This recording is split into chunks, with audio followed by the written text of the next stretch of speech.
எனக்கு செவி கொடுக்கிறவன் அல்லது எனக்கு கீழ்ப்படுகிறவன் என்று சொல்வது வசனம் 22-23 படி ஞானத்திற்கு, அறிவிற்கு, கடிந்து கொள்ளுதலுக்கு செவி கொடுக்கிறவன் ஆகும். ஞானம் என்பது சாலமோன் எழுதுகிறார் நீதிமொழிகள் 1:7 கர்த்தருக்கு பயப்படுதலே ஞானத்தின் ஆரம்பம் என்றும் 8:13 தீமையை வெறுப்பதே கர்த்தருக்கு பயப்படும் பயம் என்றும் விளக்கமும் கொடுக்கிறார். புதிய ஏற்பாட்டில் 1 கொரிந்தியர் 1:31 இயேசுவே தேவனால் நமக்கு ஞானமாய் இருக்கிறார் என்றும் வாசிக்கிறோம்.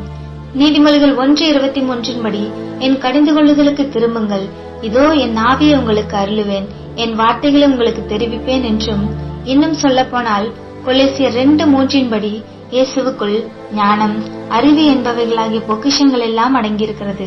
அப்படி பார்த்தால் ஞானமாகிய இயேசுவுக்கு யோவான் 16:8 படி கடிந்து கொள்ளுகிற பரிசுத்தாவின் வார்த்தைகளுக்கும் செவி கொடுத்து வாழ்கிறவர்களுக்கு பாதுகாப்பு உண்டு.